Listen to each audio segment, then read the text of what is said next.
नमस्कार दोस्तों, स्वागत है आपका एक बार फिर से आपके अपने यूट्यूब चैनल कंपटीशन प्रिपरेशन पे। दोस्तों, ये वीडियो एसएससी के उस नोटिस के रिगार्डिंग है जिसमें उन्होंने ये डिक्लेयर करा था कि जिन लोगों ने फॉर्म भरते समय ये लिखा होगा कि जो उनका रिज़ल्ट है, जो उनके टोटल मार्क्स हैं, वो डिस्क्लोज कर दिए जाएँ प्राइवेट अथॉरिटीज़ को, ताकि जो लोग फाइनल मेरिट आउट हो जाते हैं, मान लो कट ऑफ सीजीएल की हम बात कर रहे हैं, मान लो सीजीएल में 548 नंबर कट ऑफ गई है। अब 548 से नीचे वाले जो अनरिजर्व्ड कैटेगरी के कैंडिडेट्स हैं, उनको एसएससी गवर्नमेंट जॉब नहीं दे सकती। तो उन्होंने फॉर्म फिल करवाते टाइम आपको ऑप्शन दिया था कि क्या आप अपनी जो फाइनल मेरिट होगी, यानी आप फाइनल स्टेज में, यानी जो सीपीटी और डीईएसटी दे के आए हैं, उन्होंने क्या ये एस किया था इस ऑप्शन पे कि उनका जो मार्क्स होगा वो डिस्क्लोज कर दिया जाए प्राइवेट अथॉरिटीज़ को, ताकि वो मेरिट के आधार पे जो लोग समझे कि आप एलिजिबल हैं किसी जॉब को करने में, उनकी इंस्टीट्यूशन में या उनकी कंपनी में, वो लोग आपको यहीं से डायरेक्ट कॉल करके या कैसे भी करके संपर्क कर लें। उसमें एसएससी ने ये लिखा है कि जो नवंबर 2020 तक जो भी रिज़ल्ट डिक्लेयर हुए हैं सिलेक्शन पोस्ट का छोड़ के, चाहे सीपीओ हो, चाहे सीएचएसएल हो, चाहे एमटीएस हो, चाहे वो सीजीएल हो, एसएससी के कुछ जो सबसे ज़्यादा पॉपुलर एग्जाम्स है वो यही हैं। इनके जो स्टेनोग्राफर भी उन्होंने ये लिख दिया कि फेज़ 8 नहीं कवर होगा, बाकी सीजीएल, सीएचएसएल, एमटीएस,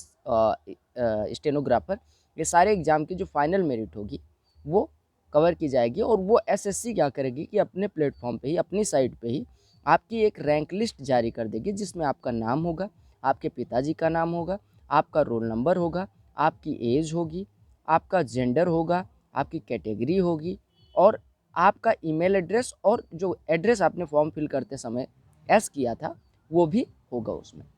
जिससे जो भी कंपनी इंटरेस्टेड है या जो भी इंस्टीट्यूशन इंटरेस्टेड है, लिमिटेड फर्म्स हैं जो इंटरेस्टेड हैं, वो आपसे डायरेक्ट संपर्क कर सकते हैं, और वो बिना कोई एग्ज़ाम लिए, चूँकि एसएससी ने एग्ज़ाम लिया है तो वो बिना पैसा खर्च किए और बिना आपका टाइम लिए वो उसी आधार पे आपको जॉब दे दें। मेरे हिसाब से ये जो होगा वो बहुत अच्छी न्यूज़ होगी उन कैंडिडेट्स के लिए, मान लो जिनका लास्ट अटेम्प्ट था एसएससी, चाहे सीजीएल हो चाहे सीएचएसएल हो, मान लो एज या किसी भी कारण से उनका लास्ट अटेम्प्ट था और वो किसी भी वजह से सक्सीड नहीं कर पाए, यानी सक्सेस नहीं मिल पाई, तो उनको ये होगा कि वो प्राइवेट फर्म में एक अच्छी नौकरी, एक रिस्पेक्टेड रिप्यूटेड जॉब उनको मिल सकती है। तो ये मेरे हिसाब से बहुत अच्छा कदम होगा। मैं एक बार फिर से बता दे रहा हूँ कि इसमें एसएससी के जो सिलेक्शन पोस्ट का एग्ज़ाम होता है, selection post phase 7, phase 6, phase 8, ये एग्ज़ाम नहीं कवर होगा, बाकी एसएससी के सारे मेजर एग्ज़ाम्स कवर किए जाएंगे। उसमें वो आपका डिस्क्लोज क्या क्या करेंगे, आपका नाम, आपके पिताजी का नाम, आपके माताजी का नाम, आपका रोल नंबर, आपका मार्क्स, और रैंक लिस्ट जारी कर देंगे कि इस रैंक पे आप लाई करते हैं। तो ये लोग जो भी लोग 2020 या 2021 की तैयारी कर रहे हैं,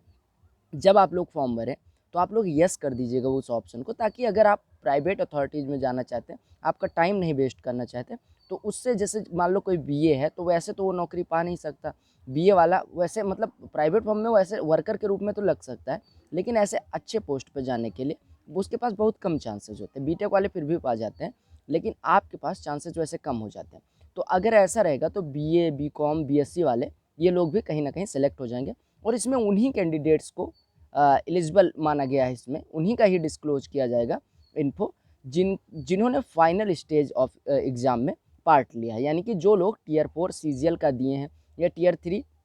टाइपिंग सीएचएसएल की दे के आएंगे, उन लोगों के चीज़ें डिस्क्लोज की जाएंगी, उन लोगों का इन्फॉर्मेशन डिस्क्लोज किया जाएगा। अब जैसे मान लेते हैं कि आपका 547 नंबर था, तो ऐसे तो कोई जॉब मिलेगी नहीं, लेकिन एसएससी जब ऐसा कर देगी तो आपको प्राइवेट फर्म्स आपके ईमेल पे या आपके एड्रेस पे लेटर भेज के आपसे कांटेक्ट कर सकते हैं, और अगर आप मतलब इंटरेस्टेड हैं तो आप जॉब कर सकते हैं, आपका टाइम वेस्ट नहीं हुआ, और कुछ ना कुछ फाइनेंशियली इंडिपेंडेंट हो जाएंगे, और अच्छी अच्छी कंपनीज जैसे टीसीएस वगैरह संपर्क कर सकती हैं, या बहुत सारी कंपनीज हैं जो संपर्क करेंगी जिस भी पोस्ट के लायक आप होंगे। जैसे बहुत सारी कंपनीज में data entry operator, tax assistant, इन सारी पोस्ट की वैकेंसी होती है, तो वो आपसे मतलब समझ लो सरकारी नहीं है, बाकी सारी चीज़ें आपको सुविधाएं मिलेंगी, प्योर गवर्नमेंट नहीं है, बाकी लिमिटेड और ये सारी जॉब होगी। ठीक है, तो ये बहुत अच्छी चीज़ है, और इसको जो लोग फॉर्म भरें वो लोग यस कर दें, जिनको लगता है कि प्राइवेट फर्म में वो नौकरी कर सकते हैं, फाइनेंशियली उनको कोई दिक्कत है, उनके लिए बहुत अच्छी खबर है। तो यही चीज़ें बतानी थी, कुछ लोग कमेंट कर रहे थे कि इसका क्या मतलब हुआ, इस वजह से मैं बता रहा हूँ। आई होप आपको सारी चीज़ें समझ में आ गई हूँ। जो भी वीडियोज़ नहीं आ रही हैं पढ़ाई की वो बहुत जल्द आएंगे। Bye bye, take care, love you all. बहुत सारी वीडियोज़ हैं वो देखते रहें, स्ट्रेटजी मैंने शेयर कर दी है, फॉलो करते हैं। Love you all.